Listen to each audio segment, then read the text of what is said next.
காரணமாக இன்னைக்கு அதே அநேகமாக இது 3வது மேடை என்று நினைக்கிறேன். ஏற்கனவே 2 மேடை முடிச்சுட்டு வராருன்னு நினைக்கிறேன். இதுக்கப்புறம் கூட ஒரு விழா வச்சிருப்பார். அப்படிதான் இருப்பார், ஓடிக்கிட்டே இருப்பார்.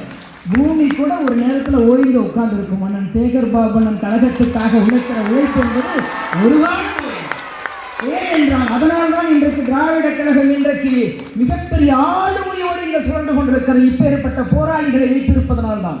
எனவேதான் எனக்கு முன்பு முகமுறை பேசிய ஒரு தோழர் சொன்னார், தலைவர்களுக்கு நீங்கள் கொடுக்கிற பரிசு என்பது 26இல் வெற்றி பெற வேண்டும் என்பதுதான் பரிசு என்று சொன்னார். நண்பர்களே, இப்போது அதை குறித்து நம்ம பேச வேண்டியிருக்கிறோம். அவரை வாழ்த்துவதற்கெல்லாம் நமக்கு வயதில்லை, ஆனால் அன்பு இருக்கிறோம். கூப்பிட்ற ஆளுங்கெல்லாம் யாருன்னு பாருங்க. பிரபு சார் நான் பார்க்கறதுக்கே படாத பாடுபடுவேன். உங்க முன்னாடி கூப்பிட்டு இந்த சிரிப்பெல்லாம் கிடைக்குமா, இப்படி சிரிப்பு கிடைக்குமா? அந்த வாய்ப்பை உங்களுக்கு எவ்வளோ அழகாக ஏற்படுத்தி கொடுத்துருக்கிறாரு பாருங்க. என்ன அண்ணனை பற்றி சொன்னோம்னா 15 நிமிஷம் முடிஞ்ச பேரும் உட்காருன்னு சொல்லிடுவாங்க. ஆனால் நான் ஒன்றே ஒன்று மட்டும் சொல்லிக்கிறேன். கிட்டத்தட்ட 23 மாவட்ட செயலாளர் தமிழ்நாடு முழுவதும் எல்லாரும் முதலமைச்சரையும் சின்னவரையும் மற்றவங்க யாரும் கூப்பிடணும்னு ஆசைப்படுவாங்க, ஏகப்பட்ட ப்ரோக்ராம்ஸ் பண்ணுவாங்க. ஆனால் அன்னை ப்ரோக்ராம் அட்டன் பண்ணி முடிக்கிறதுக்கே 15 நாள்லேருந்து 20 நாள் தேவைப்படுது அவங்களுக்கு. அவ்வளவு நிகழ்ச்சிகள், அவ்வளவு நடத்திட்டாங்க. யாருக்கு? மக்கள். என்னுடைய சகோதரர் சிநேகன் சொன்ன மாதிரி அவர் கூட சொன்னார், வெவ்வேறு எனக்கு 63 வயசுல ஒரு எறும்பு. அவர் 63 வயசுல ஒரு எறும்பு. அவர் வேலை செய்யற மாதிரி இனிமேல் சுறுசுறுப்பாக ஒருத்தனால வேலை செய்ய முடியுமான்னு கேட்டா அதுக்கான வாய்ப்பு கிடையவே கிடையாது. அப்படி ஒரு வாய்ப்பு அமைய போறதே கிடையாது.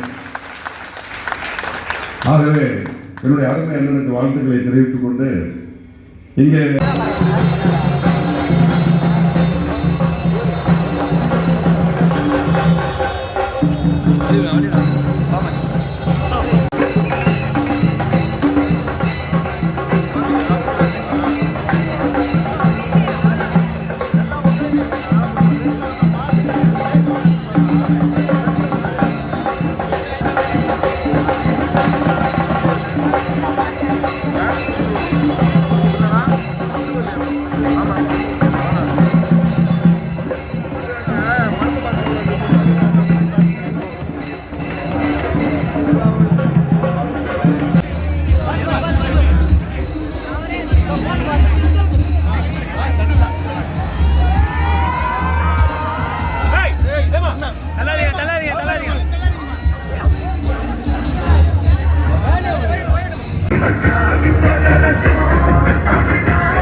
வாழ்க